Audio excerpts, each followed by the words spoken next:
Everyone, welcome to this lecture. Today's lecture is about understanding the step of ethical hacking. So, in this lecture, you will begin to process of investigating a system with the int- intention of attacking and compromising the target. You will start the process with the step known as footprinting, which could be generally termed doing your homework regarding your target. Footprinting is a vital first step in the process of penetration testing because it allows for the gathering of information, both passively and actively, about your intended target of evaluation. Spending a good amount of time learning about your target before you start launching attacks and strike against it will allow for more precise targeting and more accurate and productive actions. In addition, taking time to gain information and plan your next steps will allow you to be more steadily rather than running the headlock into the process. For an overview of this process, let's look at the steps of ethical hacking to see where footprinting fits in as well as what future phases hold.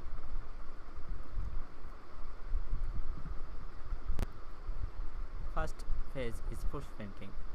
Footprinting is the first phase of the ethical hacking process and is the subject of this lecture. This phase consists of passively and actively gaining information about a target.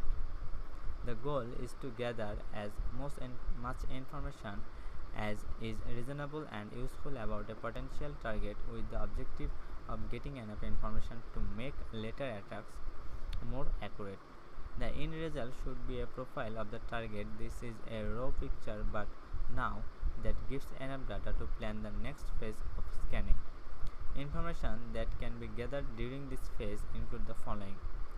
In footprinting, this is the IP address range, namespace, employee information, phone numbers, facility information, job information. Footprinting takes advantage of the information that is carelessly exposed or disposed of inadvertently. Phase 2 is scanning. Scanning is which focus on an active engagement of the target with the intention of obtaining more information. Scanning the target network will ultimately locate active hosts that can then be targeted in a later phase. Footprinting helps identify potential targets, but not all may be viable or active hosts. Once scanning determines which hosts are active and what the network looks like, a more refined process can be placed. During this phase, tools such as this are used: pings, ping sweeps, port scans, and the tracer. And next, the other steps of the phase of this footprinting is enumeration. The last phase before you attempt to gain access to a system is the enumeration phase. Enumeration is the systematic probing of a target with the goal of obtaining user lists, routing tables, and protocols from the system. This phase represents a significant shift in your process.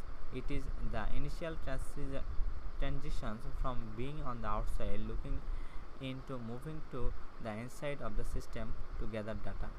Information such as shares, user groups, applications protocols, and banners all proves useful in getting to know your target, and this information is carried forward into the attack phase.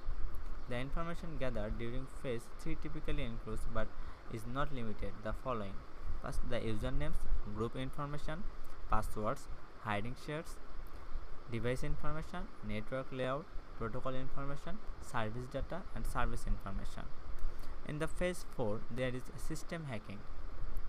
Once you have completed the first 3 phases, you can move into the system hacking phase.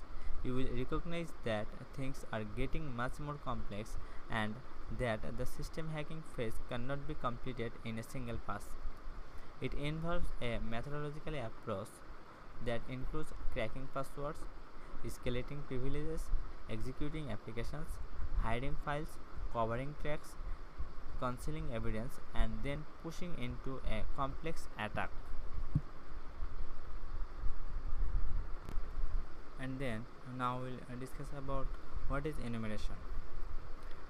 Enumeration is the process of extracting information from a target system to determine mode of configuration and environment represent. In many cases, it is possible to extract information such as username, machine names, shares, and service from a system as well as the other information, depending on the OS itself. So, why initiative active connections to a target? Simply put, it is the only way to learn additional information on top of what we gathered so far through footprinting and scanning. So, these active connections we can now execute directed queries at a host, which will extract much additional information. Having retrieved sufficient information, we can better assess the strengths and weakness of the system. Information gathered during the phase generally follows into the following types: the network resource and shares, user and groups, routing tables, auditing and service setting, machine names, application and banners, SNMP and DNS details. And so, what options are available to an attack performing enumeration? Let's look at the techniques you will be using in this lecture. And this extracting information from email IDs. This technique is used to obtain username and domain name information from an email address or ID. Obtaining information through default passwords. Using brute force attacks on directory services. Exploiting SNMP. Exploiting SMTP. Working with DNS zone transfers, capturing user groups, retrieving system policy setting. So, in by this step, you will performing enumeration. And using brute force attacks on a directory service is a directory service is database that contain information used to administrate the network. As much it is a big target for an attacker looking to gain extensive information about an environment. Many directories are vulnerable to put verification deficiencies as well as the other holes that may be exploited for the purpose of discovering and compromising user accounts. And the working with DNS zone transfer, a zone transfer is DNS is a normal occurrence, but when this information falls into the wrong hands, the effect can be devastating. A zone transfer is designed to update DNS servers with the correct information. However, the zone contains information that could map out the network, providing valuable data about the structure of the environment.